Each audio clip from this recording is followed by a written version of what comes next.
Hey everybody, it's Bruce here with Stock Markets with Bruce. Welcome to my channel today. Thank you all of you out there who are subscribing to this new channel of mine and giving these videos thumbs ups. I really appreciate it. Today's video, we're going to talk about Carnival. I'm going to talk to you about the Carnival shares and the prospects for the company. The financials are being released right now for the third quarter. The company president has been making comments regarding their performance. And I thought I'd give you a bit of an overview of what is being said, what is being reported to the street, and what the impact is going to be on the shares. First of all, of course, Carnival is a cruise line with 9 brands. They have 9 different cruise lines that they operate, like Holland America and Princess, P&O, Costa Cruising, and a number of others.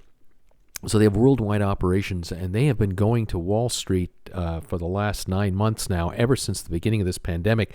They have returned to their bankers to raise more and more cash. Over $12.5 billion has been raised since March of this year. Look at the shares. I'll show you the performance. Today's performance, not so good. The shares are off 48 cents when I started making this video. They were as high as 16.17 this morning and as low as 15.38. They're now 15.50, so they're under a bit of pressure because the news coming out isn't so bright. This is a one-year chart for the last 52 weeks. High in the last year, 51.94, low 7.80, now at 15.50. So they are off a long, long way. The analysts out there are saying that their average estimate for where the shares can be going forward, right now they're targeting $16.64. So, the shares are kind of in the neighborhood of where the analysts think they should be trading at. So there really is not a lot of upside being called for on the stock. But let me give you some highlights. The estimates for the third quarter will be that they will lose $2.7 billion compared to a loss of $4.4 billion in the last quarter. I have a feeling, though, the last quarter had some write-offs that inflated that figure. They are burning and have been burning off cash to the tune of about $700 million a month, $770 million. They've been dropping that number by discontinuing a number of things, laying off people, when contracts expire, they let them lapse and so on. So their costs of staying alive are now dropping, estimated to about $530 million a month for the fourth quarter of this year. But that's still, on an annual basis, over $6 billion in losses a year if that were to go on indefinitely, which it can't. They say that at the end of August, a few months ago, they had $8.2 billion cash on hand, or let's say cash and equivalents. And as I mentioned, they'd already raised $12.5 billion in fresh cash through the issuance of senior notes and from stock sales. They're trying to raise right now $1 billion in stock sales, and they've so far managed to raise $352 million. And it's sort of one of these at-the-market offers where they're finding buyers for a bunch of stock, and then they'll do a trade on the open market, and chunk by chunk they're putting their $1 billion together. So as people are speculating on how the shares are doing, the company is actually selling their own stock into the market, trying to raise an extra $1 billion. Now, it's a smart move for Carnival if they can pull off another $650 million, because the total of $1 billion will come to them without any interest charges. It's cash. You don't have to pay any interest on it. The other, $12 billion they've already raised or so, most of that has been through the issuance of debt, and they are paying interest rates between now, I would say 8 to 15% is the interest cost of all the money they're borrowing, and this is debt that they'll carry for between, I would guess, 2 to 7 years between now and then. So this is quite a hit.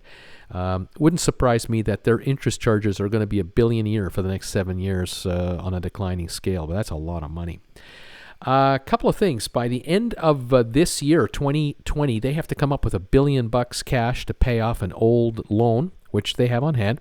They need $500 million in the first quarter of 2021, and they need another $1.1 billion to pay off debt over the 3 quarters into 2021. So by the end of 2021 into 2022, they'll have paid off another $2.6 billion out of the $8 billion. So you sound when you hear that they have $8.2 billion on hand, you go, wow, they're just drowning in cash.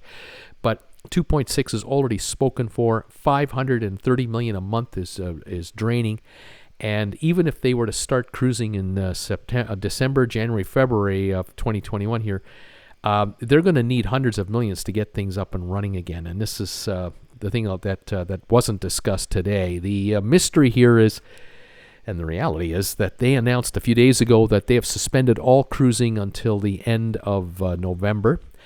Even though the CDC apparently gave them the green light, they could start sailing in November out of the U.S. waters. They won't sail out of the USA until at least December. My personal opinion, they're going to wait for the election, see who wins it, and then test the waters with the administration in charge that will be in charge for the next term as to what the future is really going to be. Right now, it's all political. But if a new administration comes in and they start hinting that they're not going to allow cruising as soon as they take over, I don't see Carnival starting up just to shut down. They'll just stay shut down. But that means maybe another 3 or 4 or 5 months at $500+ million a month of a cash drain. That could drain their cash reserves down to about $2 billion, $2.5 billion with all those debts they got to pay off. And they will quickly need to raise even more money. So scenes like this out of Miami will be a long time coming. Now, if they do start in December with 4 or 5 ships, and then January, February, March, they add 4 or 5 ships every month, it's going to take them until next summer and fall to get all of their cruise lines with all of their ships up and running. This is a Costa cruise ship you see here. We're talking about cruise ships in the Mediterranean, sailing out of Southampton in England with the Princess Line, all over the Caribbean, the U.S., Asia, and eventually Alaska as well. Until the third quarter of next year, they will lose money every month through the new year, February, March, April, May. The losses will shrink as each ship comes online, of course, but they have got to get, I would say, 80% of all their ships operating before they start breaking even and then adding to the bottom line. And that means, of course, carrying that extra $1 billion in interest expense every year for the next 7 years. So they get their work cut out for them, like all cruise lines do.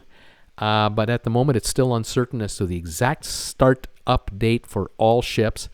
Passengers can't wait to go. Many, many people have credits with the cruise line. They didn't take their money back when their cruises got canceled. They can't wait to go. And then there are a lot of us on the sidelines kind of watching to see what's going to happen. And hopefully we won't have another Diamond Princess incident like we did in January back in Tokyo, where people got ill and it spread. So there you have it. Carnival, the shares are under pressure. They're down today. I'm not optimistic that shares going to go much higher here because there's a lot more losses yet to be booked here for this company going forward, but they are looking at the finish line long term, and they hope they can get there. We'll stay on top of these stories. Thanks for joining me on Stock Markets with Bruce. Please subscribe and hit the thumbs up button, and we'll talk to you later, everybody. Bye for now.